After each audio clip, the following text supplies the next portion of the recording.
Someone with 99.5 percentile may get filtered out even at the call stage or maybe at the later stage. And someone with 98 percentile may get selected. Definitely these questions are asked in your SOP also. Plus they do ask you in your PI round as well. You can't go back and change your 10, 12 marks and so on and so Yes, forth. true. And there is no point being unnecessarily worried about that. Okay, I think a lot of students who put a lot of comments regarding this कि मेरा profile ऐसा है and all of that, I think they'll get a lot of clarity on this. अगर आपका academics खराब है तो पक्की बात है कि कुछ कॉलेजेस आपको कॉल नहीं करेंगे. ठीक है, let's be honest about it. CAT score impressive हो सकता है लेकिन सिलेक्शन सिर्फ स्कोर से नहीं होता. What B schools today really want is thinkers, leaders and personalities and not just test takers. So what's the real differentiator? Is it profile? Is it communication? या फिर ऐसा कुछ जो कोई हमें सिलेबस में नहीं सिखाता. Well welcome to Supergrads CAT YouTube channel जहां हम बात करते हैं कैट के बियॉन्ड की. The strategy, the mindset and the preparation that truly gets you selected. And today we have with us yet again Avinashi sir, the one who has trained thousands of aspirants in their journey beyond CAT. Sir, so to start off with my very first question, what I have observed is कि 90 plus percentile काफ़ी students ले आते हैं. Even 99 percentile भी आ जाता है काफ़ी students का. बट 99 परसेंटाइल वाले भी अक्सर कन्वर्ट नहीं कर पाते हैं college. So what separates a 99.5 percentiler from a 98 percentiler who actually converts the B school? Great question. So I think the secret lies at the framework of two stages. Okay. Stage one is when you get the interview call or the PI VAT call, Okay. right? The current selection matrix at most of the top B schools, particularly IIMs, comprises a number of variables. Your 10th marks, your 12th marks, your graduation marks, your graduation stream, whether you have done postgrad or not is also given extra weightage. Yes. Your work experience, right? And your CAT percentile. Top it up with your gender diversity aspects and so on. So the interview call that someone gets is based on the sum total score that one gets on all these different matrices. And that is why sometimes someone with 99.5 percentile may not be able to get call, or if gets call, may not be able to convert. And the second guy will be able to convert. It's possible. The second reason is essentially what happens during the PI VAT stage. Okay. So you went through already one stage of filtering. अब भाई PI VAT में आपने क्या फोड़ा, right?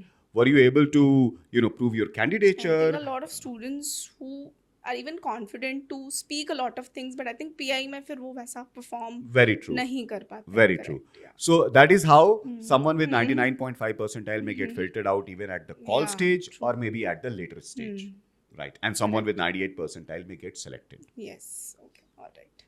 Sir, but as you said, कि now that someone who has a 98 percentile or something may get the call converted, but अगर किसी student का academics average है या कोई बहुत extraordinary skills नहीं है, तो CAT के बाद how do they position themselves into this whole setup of the PI or the VAT framework? Like उन्हें क्या करना चाहिए beyond that percentile? So see, there are things that you cannot change, right? Yeah. So you can't go back and change your 10, 12th marks and so on and so Yes, forth. true. And there is no point being unnecessarily worried about that Yeah. at that stage. So भाई PI और VAT के नजरिए से आप उसमें कितना maximise कर सकते हैं, उसको लेके आपको नॉन प्रोफाइल वाली जो तैयारियां हैं उसमें आपको एक्सेल करना पड़ेगा. True. चाहे वो एकेडमिक्स हो, चाहे वो जनरल अवेयरनेस या करंट अफेयर्स हो, चाहे वो दुनियादारी की आपके इंटरेस्टेड इंडस्ट्री से रिलेटेड बातें हो, आपके डिग्री से संबंधित बाकी दुनिया में क्या चल रहा है वो बातें हों, आपके गोल की क्लैरिटी. तो Yes. इन पे एक थॉटफुल प्रिपरेशन, इंटेंस प्रिपरेशन और एक नेचुरली इम्प्रेसिव इफेक्टिव प्रेजेंटेशन देने की तैयारी. तो अगर आप ये करते हैं तो I think you have a fair chance at that stage. Yes. साथ ही साथ वैट Correct. जो कि मैं कहूँगा ज़्यादा प्रिडिक्टेबल है इन terms of your preparation strategy. Plus, I think VAT के लिए तो अभी से ही if students start preparing because they are already reading a lot of stuff Very when true. they are preparing for RCs and a lot of additional Yes, things. So yes. it would be better कि if they know how to structure their ideas really Correct. well. Correct. Spot on. So, but I have observed this thing कि लोग cat का preparation तो कर रहे हैं, MBA entrance exams में they are preparing really well, but I think a lot of students are have this very vague idea about why they should pursue MBA or why they should be pursuing MBA from so and so B school. And definitely these questions are asked in your SOP also, plus they do ask you in your PI round as well. So how should they get the clarity on this particular part, और इस answer को या इस चीज़ को किस तरीके से उन्हें स्ट्रक्चर करना चाहिए सो दैट वहाँ पे at the time of PI there clarity does not sound vague to this question? I think fascinating question, and I've seen lot of students answering this in a very bookish, artificial manner. Right. Let's start with some fundamentals. The guys who are interviewing you during a B school, selection process, they have seen tens and thousands of students. Exactly. Right? They live in this world only, so they understand the realities. So part one of your question was why MBA? कि भाई मैं क्यों करना चाहता हूँ? उसका answer बहुत कुछ कॉन्कॉक्टेड बढ़िया बढ़िया वर्ड्स डाल के चैट जीपीटी का हेल्प लेके अगर आप तैयार करते हैं तो आप फंस जाएंगे. उसको बहुत सिंपल रखिए, जो आपके लेवल की एग्जिस्टिंग क्लैरिटी है उस पर बात कर सकते हैं. सो फॉर एग्जाम्पल, आपको सेल्स, मार्केटिंग, ब्रांडिंग, एडवर्टीजमेंट अच्छा लगता है जितना आपने दूर से देखा है उसको, and you want to get into that world. उसमें आपको लगता है जाने के लिए कुछ चीजें जो स्किल से जुड़ी हुई हैं, नेटवर्क से जुड़ी हुई हैं या नॉलेज से जुड़ी हुई हैं, उनके अपग्रेडेशन की जरूरत है, इसलिए आप MBA करना चाहते हैं. ऐसा कोई और स्ट्रीम भी हो सकता है. राइट. तो अगर आप अपने आंसर को बहुत फंडामेंटली रूटेड रखेंगे, there is a high chance that सामने वाला बंदा आपके आंसर को ज्यादा रेस्पेक्ट देगा. ठीक है. सो ये तो हो गया पार्ट 1, वाई MBA वाला. वाई दिस बी स्कूल, वो बहुत प्रैक्टिकल बात है. मोस्ट केसेस में क्या है, जो नॉन स्पेशलाइज्ड बी स्कूल हैं, उनको देखते हुए एक टिपिकल स्टूडेंट के मन में एक टॉप रेप्यूटेड कॉलेज में जाने का मन होता है.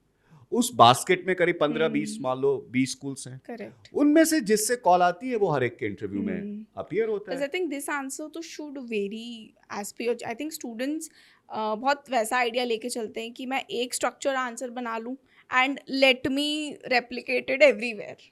So that of course may not work. I'm not too sure whether what would be the effectiveness of that kind of answer. But the ideal thing is honestly express करना कि भाई आपका एक टॉप बी स्कूल है, मुझे top B school में जाना है वगैरह वगैरह, तो मैं I am very happy to be here. Second is along that you can definitely talk about the specifications or the nuanced points about that specific college. So for example, if a college is based out of Bangalore, it's at the center of the new age entrepreneurial startup hub, right? So you can talk about these points.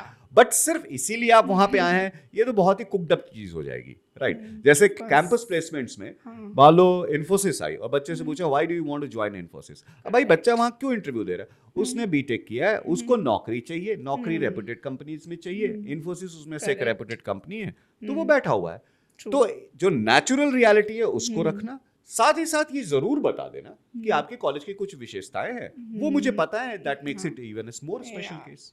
I think that awareness is very important and looked beyond percentile. I feel that CAT percentile. Yes. Sir, I think we talked about the profile aspect and something that is looked beyond CAT, even why MBA and why this B school. But I think students के mind में अभी भी confusion होता है and they underestimate a lot of things. सो वहाँ पे एक वो चीज़ आ जाती है कि आपके हिसाब से आप मुझे बताइए कि कौन सी ऐसी चीज़ है जो स्टूडेंट्स बहुत ज़्यादा अंडर एस्टिमेट कर जाते हैं when they get a interview call या फिर वो PI का कॉल आ जाता है. जो अंडर एस्टिमेट करते हैं एकेडमिक्स. बहुत सारे स्टूडेंट्स को लगता है कि चूंकि वो MBA का इंटरव्यू देने जा रहे हैं और मैंने तो बीटेक या BSc या BCom ऑनर्स किया है, जो भी किया है, अब मैं जा रही हूँ बिजनेस डिग्री के इंटरव्यू देने, तो मेरा तो इसका मतलब इंटरव्यू पैनल मुझसे इस बारे में क्यों पूछेगा, जबकि एक सब्सटेंशियल पार्ट ऑफ आपका इंटरव्यू कोर एकेडमिक क्वेश्चन से आ सकता है. तो इसलिए आपको एकेडमिकली प्रिपेयर रहना पड़ेगा. उसके में आप उसके फंडामेंटल लेवल तक अगर आप अच्छे से प्रिपेयर्ड है, दैट्स डिसेंट है ना. बहुत आप डीपली अंदर जाए इसकी कोई आवश्यकता नहीं है, but at least you have to justify the 3-4 years you have spent in your degree. Correct. Now there could be some special cases. I'm sure there would be some students who would be confident enough and clear enough to articulate their lack of interest in whatever they have pursued. But those sets of students are rare, right? Generally, आपसे अच्छे खासे academic के सवाल पूछे जाएंगे और आपसे expected होगा कि आप आंसर दें, और इसको स्टूडेंट्स जो हैं वो बहुत अंडर एस्टिमेट करते हैं. करेक्ट. ओके सर, जब प्रोफाइल की बात होती है, so what does profile mean from a B school perspective or from a MBA perspective? Is it work ex, is it academics, or is it beyond that? क्योंकि I think students को वहाँ clarity नहीं होती है उस चीज़ पे. उन्हें लगता है कि नहीं, I don't have a work ex, so that means I do not have a great profile. True. So I think दो टाइप के कॉलेजेस हैं. एक मान लीजिए SP जैन है, और एक है एनी टॉप IIMs. इन दोनों ने अपने सिलेक्शन प्रोसेस में उस क्राइटेरिया को अलग अलग तरीके से डिफाइन कर रखा है. तो जैसे टॉप IIMs में प्रोफाइल के मतलब को वो पहले ही ब्रेक डाउन कर दे रहे हैं. In an answer to the previous question, as I said, 10th का marks, 12th का marks, graduation के marks, graduation की stream, वगैरह वगैरह, and then it goes up to what your, if you have any master's degree or not, if you have work experience, how long it is, and so on. तो एक तो profile का ये aspect है, जिसको आप कह सकते हो हार्ड एस्पेक्ट, क्वांटिफिएबल एस्पेक्ट. एक एस्पेक्ट ऐसा है जो सॉफ्ट एस्पेक्ट है, जो इस स्टेज पे काउंट नहीं होता है, जो नेक्स्ट स्टेज पे काउंट होता है. फॉर एग्जाम्पल, अगर आप अपने कॉलेज के सोसाइटी के प्रेसिडेंट रहे हैं, तो वो कॉल आते समय IIM में उसका कोई वेटेज नहीं है. बट जब PI-VAT कॉल आ गई और आप इंटरव्यू में इंटरेक्ट कर रहे हैं, तो आप उस बात को इम्प्रेसिव इफेक्टिव तरीके से पेश कर सकते हैं. कुछ कॉलेजेस में, जैसे हो सकता है SP जैन में, आपके जो एक्स्ट्रा करिकुलर टॉप अवार्ड्स हैं वगैरह वगैरह, ये कॉल के समय ही डिसाइडिंग फैक्टर हो सकता है. राइट. सो प्रोफाइल में सॉफ्ट और हार्ड, क्वांटिफिएबल एंड क्वालिटेटिव, दोनों एस्पेक्ट्स काम आएंगे.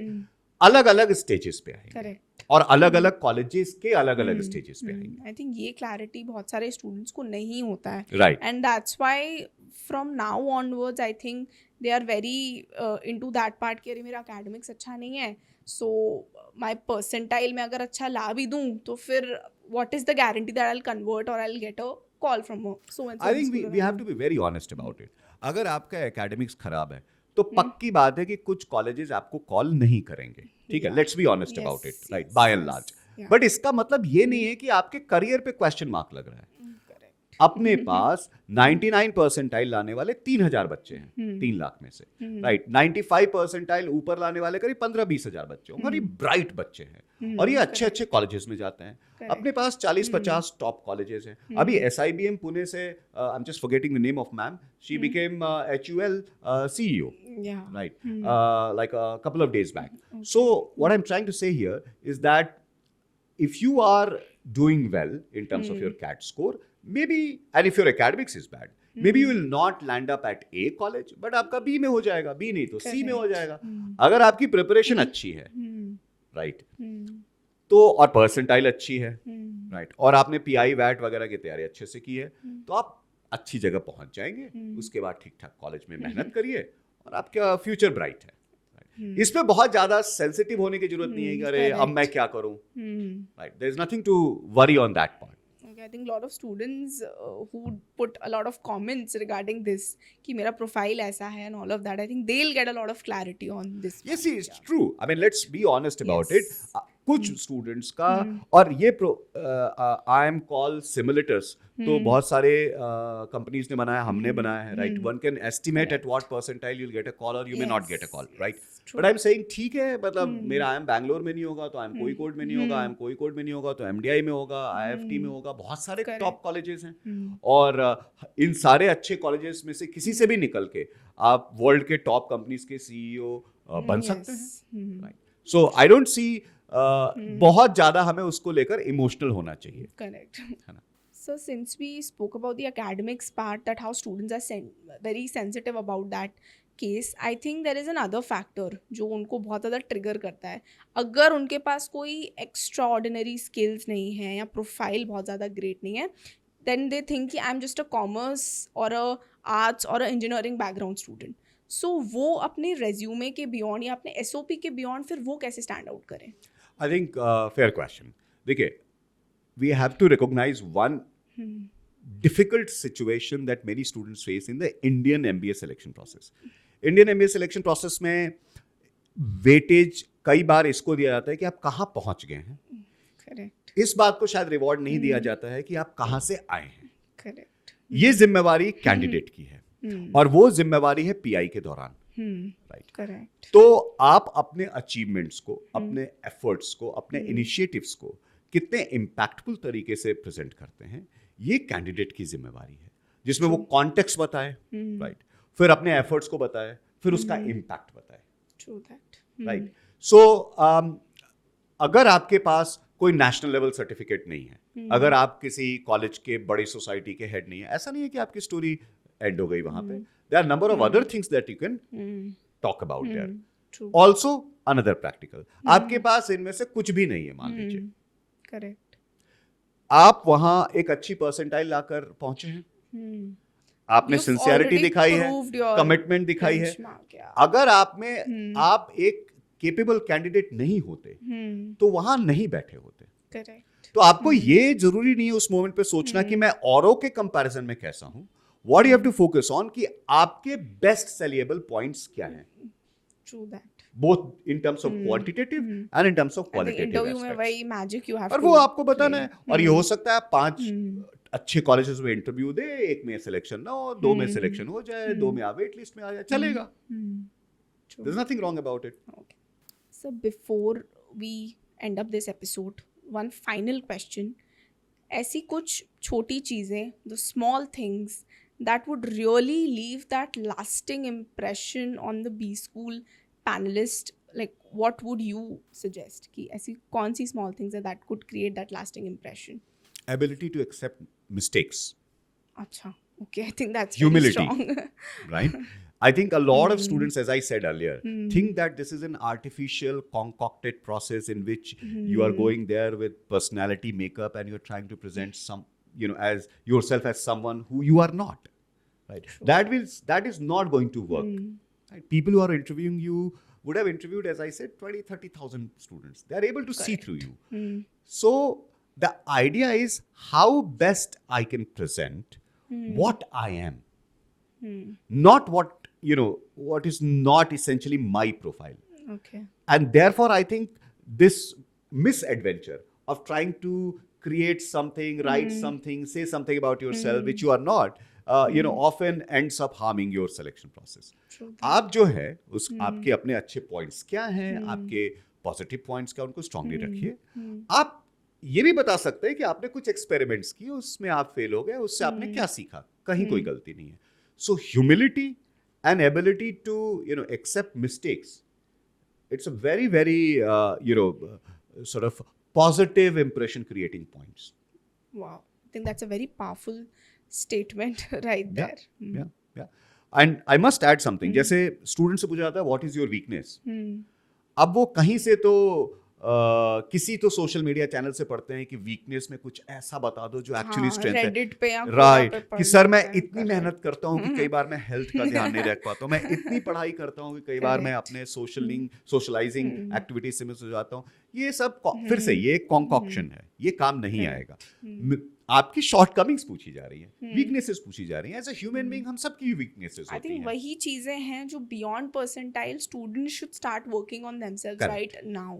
अभी से ही थोड़ा स्ट्रक्चर और क्लैरिटी रहेगा कि ओके YMBA, strengths, weaknesses, और ये सारी चीजें which are very generic and common things. And when I'm saying accept your weaknesses if there are, I'm not saying start with that and keep harping about it. No, you create a positive personality impression through answering the questions which have been asked before you, before that question in an impressive manner.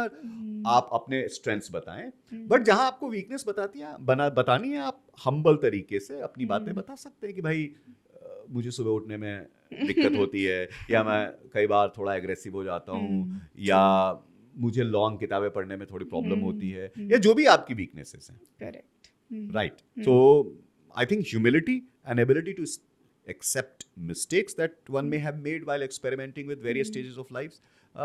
So it's a fabulous way to impress upon someone with a very genuine and committed sort of individual. Okay, all right, very well said. Well, thank you so much, Avinashi sir, for such insightful thoughts. I think this would really help our audience. And to our audience, I would like to say that CAT is your ticket, but conversion is that real audition that you need to get, and that will go beyond percentile. So आज सिर्फ academics नहीं, अपने goals and awareness पे भी काम करना start करो, because B schools don't just want test takers, what they really want is future leaders. तब तक के लिए reflect harder, prepare smarter, and stay tuned on Super Grads CAT YouTube channel.